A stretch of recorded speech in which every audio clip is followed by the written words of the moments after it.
കാട്ടുപോത്താണോ കാട്ടിയാണോ? ചില പ്രദേശങ്ങളിൽ കാട്ടി എന്ന് വിളിക്കും, ചില പ്രദേശങ്ങളിൽ കാട്ടുപോത്ത് എന്ന് വിളിക്കാറുണ്ട്. നിങ്ങളുടെ നാട്ടിൽ എന്താണ് വിളിക്കാറുള്ളതെന്ന് കമന്റ് ബോക്സിൽ നിന്നിട്ടുള്ളൂ. പലരുടെയും ഇടയിലുള്ള ഒരു സംശയമാണ് ഇതിൽ ഏതാണ് ശരി എന്നുള്ളത്. ചില ഉദാഹരണങ്ങൾ നോക്കാം. ഗ്രേറ്റർ ബാൻഡിക്കൂട്ട് റാറ്റ് എന്ന് വിളിക്കുന്ന പെരിച്ചാഴി. ഈ പെരിച്ചാഴിയെ കേരളത്തിലെ പല പ്രദേശങ്ങളിലും മടമുയൽ എന്ന് വിളിക്കാറുണ്ട്. എന്നാൽ മുയലുമായി പെരിച്ചാഴികൾക്ക് യാതൊരു ബന്ധവുമില്ല.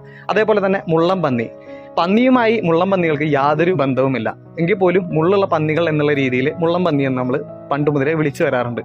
അതേപോലെ ടൈഗറിനെ നമ്മൾ കടുവ എന്ന് വിളിക്കാറുണ്ട്. എന്നാൽ തമിഴ്നാട്ടിലും കേരളത്തിന്റെ ചില വനാതിർത്തി പ്രദേശങ്ങളിലുമെല്ലാം കടുവകളെ പുലി എന്നാണ് വിളിക്കാറുള്ളത്. നമ്മൾ പുലി എന്ന് വിളിക്കുന്ന ലെപ്പേർഡിനെ തമിഴ്നാട്ടിൽ സിരുത്തൈ എന്നാണ് വിളിക്കാറുള്ളത്. ഇതുപോലെയൊക്കെ തന്നെയാണ് പശുവിന്റെ വർഗത്തിൽപ്പെട്ട ഗൗറിനെ കാട്ടുപോത്ത് എന്ന് വിളിക്കുന്നതും. ഇവരെ ഇന്ത്യൻ ബൈസൺ എന്നും തെറ്റായി വിളിക്കാറുണ്ട്. എന്നാൽ ഇവര് ബൈസണുമല്ല.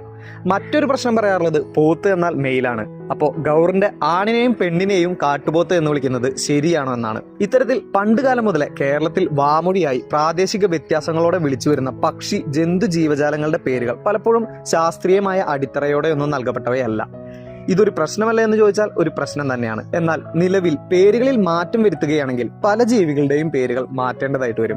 അതിനാൽ തന്നെ കാട്ടിയാണെങ്കിലും കാട്ടുപോത്താണെങ്കിലും നമ്മുടെയൊക്കെ പ്രദേശങ്ങളിൽ പണ്ട് മുതലേ എന്താണോ ഇവരെയൊക്കെ വിളിച്ചു വരുന്നത് അതൊക്കെ തന്നെ തുടർന്നു പോവുക എന്നത് തന്നെയാണ് പോസിബിൾ ആയിട്ടുള്ള കാര്യം. ഇനി നിങ്ങളുടെ അഭിപ്രായം എന്തായിരുന്നാലും അത് കമന്റിൽ രേഖപ്പെടുത്തും.